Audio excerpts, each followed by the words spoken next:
Hi friends, welcome back to Jonas creative hub. ഇന്ന് നമ്മൾ ചെയ്യാൻ പോകുന്ന ഒരു വെജിറ്റബിൾ കുറുമയുടെ റെസിപ്പിയാണ്. അപ്പം നമുക്ക് അതെങ്ങനെയാണ് ചെയ്യുന്നതെന്ന് നോക്കാം. ഒരു പാൻ ചൂടാൻ വെക്കുക. ചൂടായി കഴിയുമ്പോൾ ഇതിലേക്ക് എണ്ണ ഒഴിച്ചു കൊടുക്കുക. എണ്ണ ചൂടായി വരുമ്പോൾ ഇതിലേക്ക് പെരിഞ്ചീരകം ഇട്ട് കൊടുക്കാം. പെരിഞ്ചീരകം എല്ലാം പൊട്ടിക്കഴിയുമ്പോൾ ഇതിലേക്ക് ഇഞ്ചി ചെറുതായിട്ട് അരിഞ്ഞ് ചേർത്ത് കൊടുക്കാം. ഇനി ഇതിലേക്ക് വെളുത്തുള്ളി അരിഞ്ഞത് ചേർത്ത് കൊടുക്കാം. ഇനി നമുക്ക് ഇതിലേക്ക് സവാള ചെറുതായിട്ട് അരിഞ്ഞത് ചേർത്ത് കൊടുക്കാം. ഇനി ഇതിലേക്ക് നമുക്ക് കരിയാപ്പില ചേർത്ത് കൊടുക്കാം. ഇനി നമുക്കിതൊന്ന് ഇളക്കി കൊടുക്കാം. നമുക്കിതിലേക്ക് കുറച്ച് ഉപ്പിട്ട് കൊടുക്കാം. ഇനി നമുക്കിതൊന്ന് ഇളക്കി കൊടുക്കാം.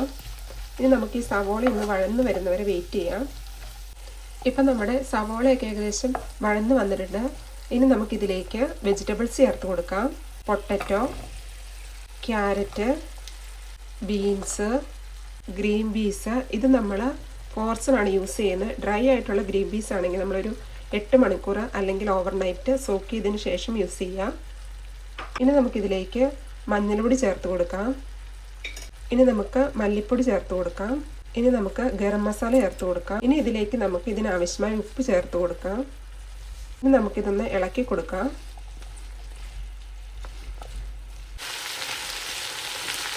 ഇപ്പം നമ്മളിതൊന്ന് ഇളക്കി കൊടുത്തിട്ടുണ്ട്. ഇനി നമുക്കിതിലേക്ക് വെള്ളം ഒഴിച്ചു കൊടുക്കാം.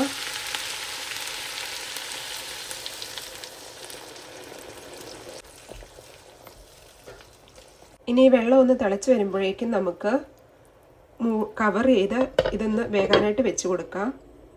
ഏകദേശം ഒരു 8 മിനിറ്റ് നമുക്ക് വേകാനായിട്ട് വെച്ച് കൊടുക്കാം. ഈ നേരത്തെ നമുക്ക് ഇതിനുള്ള അരപ്പ് റെഡിയാക്കാം. അരപ്പിനായിട്ട് ഒരു മിക്സിയുടെ ജാറിലേക്ക് തേങ്ങ ചിരകിയത് ചേർത്ത് കൊടുക്കുക. ഇനി ഇതിലേക്ക് കാഷ്യൂനട്ട് ഇട്ട് കൊടുക്കുക. ഇനി ഇതിലേക്ക് ഇതിനാവശ്യമായ ഉപ്പ് ചേർക്കുക. ഇനി ഇതിലേക്ക് പച്ചമുളക് ചേർത്ത് കൊടുക്കുക. ഇനി ഇതിലേക്ക് ഇത് അരയ്ക്കാൻ ആവശ്യമായ വെള്ളം ചേർത്ത് കൊടുക്കുക. ഇനി നമുക്കിത് ഇപ്പം ഇതൊരു 8 മിനിറ്റ് ആയിട്ടുണ്ട്.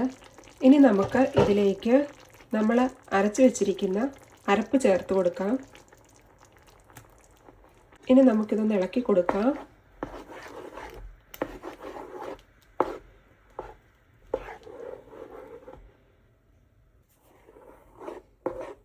ഇപ്പം നമ്മളിത് നന്നായിട്ട് ഇളക്കി കൊടുത്തിട്ടുണ്ട്. ഇനി നമുക്കിതൊരു നന്നായിട്ട് തിളയ്ക്കുന്ന വരെ ഒരു 1-2 മിനിറ്റ് കൂടെ വെയിറ്റ് ചെയ്യാം. ഇപ്പോൾ ഇതൊരു 2 മിനിറ്റ് ആയിട്ടുണ്ട്. നമുക്ക് ഗ്രേവി തിക്കാന്ന് തോന്നുകയാണെങ്കിൽ ശകലം ചൂടുവെള്ളം ഒഴിച്ചു കൊടുത്ത് ഇത് അഡ്ജസ്റ്റ് ചെയ്യാവുന്നതാണ്. അപ്പോൾ ഇത് ഗ്രേവി ഇത് കറക്റ്റാണ്. ഇനി നമുക്കിതിലേക്ക് കുരുമുളക് പൊടിയോട് ചേർത്ത് കൊടുക്കാം. എന്നിട്ട് നമുക്ക് നന്നായിട്ടൊന്ന് ഇളക്കി കൊടുക്കാം. ഇപ്പോൾ നമ്മൾ ഇളക്കി കൊടുത്തിട്ടുണ്ട്. ഇനി നമുക്ക് ഫ്ലെയിം ഓഫ് ചെയ്യാം. നമ്മുടെ വെജ് കുറുമ ഇവിടെ റെഡി ആയിട്ടുണ്ട്. നിങ്ങളെല്ലാവരും ഇത് വീട്ടിൽ ട്രൈ ചെയ്യുക. എന്നിട്ട് നിങ്ങളുടെ ഫീഡ്ബാക്ക് കമൻറ്റ് ചെയ്യുക. അപ്പോൾ നമുക്ക് മറ്റൊരു നല്ല വീഡിയോ വീണ്ടും കാണാം. Thanks for watching.